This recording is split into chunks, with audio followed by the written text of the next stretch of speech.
చెప్పి అధికారంలోకి వచ్చి ఈ రోజుకు 5 నెలలు కాబట్టి ఈ పార్లమెంట్ ఎలక్షన్ సందర్భంగా మేము ఇప్పటికే అనేకమైనటువంటి ఉద్యమాలు చేసి అనేకమైనటువంటి నిరసన కార్యక్రమం తెలియజేసి ఏదైతే మహిళలకు మహాలక్ష్మి పేరుతోటి ఫ్రీ బస్సు పెట్టిండో ఆ ఫ్రీ బస్సు పేరుతోటి లక్షలాది మంది ఆటో కార్మికులు రాష్ట్ర వ్యాప్తంగా ఉపాధి కోల్పోయి రోడ్డున పడ్డరు. 55 మంది ఆటో కార్మికులు హైదరాబాద్తో పాటు ఇతర జిల్లాలల్లో ఆత్మహత్యలు చేసుకున్నారు. వీటి మీద ఎలాంటి మాటలు మాట్లాడని ప్రభుత్వం ఈరోజు పార్లమెంట్ ఎలక్షన్ దగ్గర రాగానే నిన్న నుండి పేపర్ యాడ్స్ చేస్తున్నారు. ఏమని? ఆటో కార్మికులకు సంవత్సరానికి 12,000 మా ప్రభుత్వం హామీ అని. మేము 5 నెలలుగా పోరాటం చేస్తే పట్టించుకోలేదు. మరి ఇప్పుడు ఈరోజు నిన్న ఇవాళ పేపర్ ప్రకటనలో అధికారికంగా మరి మేము 12,000 ఇస్తున్నాం. అరే నాయన, మేము రోడ్డున పడ్డాము, 12,000 సంవత్సరాలు కాదు, మాకు నెలకు 15,000 ఇవ్వాలని చెప్పి డిమాండ్ చేసి జేఏసీగా ఏర్పడి మా సంఘంగా మంత్రి గారిని కలిసినాం.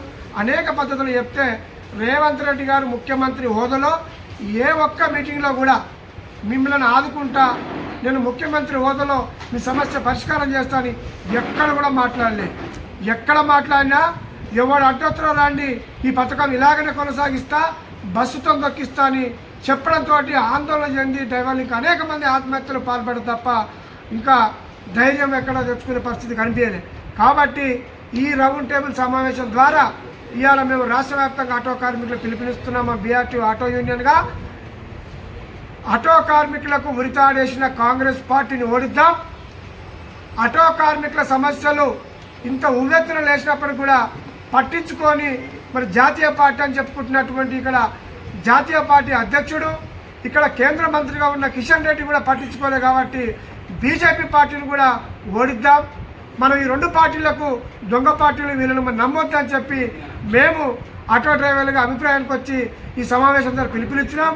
మరి తెలంగాణ ఉద్యమకారు నుండి తెలంగాణ ప్రభుత్వం ఏర్పడి తెలంగాణ ప్రభుత్వం సాయం చేసింది. ఇలా మేము ఇబ్బందులు ఉంటే కూడా మా పక్కన మాకు అండ నిలబడ్డటువంటి కేసీఆర్ గారి పార్టీ మరి బీఆర్ఎస్ పార్టీకి మద్దతు ఉండి బీఆర్ఎస్ పార్టీ గెలుపుకు ఆటో కార్మికులు కృషి చేసినట్లయితే మరి ఇలా ఎంపీలను ఓడగొట్టినట్లయితే మనకు బీఆర్ఎస్ పార్టీ అండగా ఉంటుంది. కనుక మేము ఆటో యూనియన్ రాష్ట్ర కమిటీగా బీఆర్ఎస్ పార్టీకి మద్దతు ప్రకటిస్తున్నాం. వర్ధిల్లాలి ఆటో కార్మికుల ఐక్యత.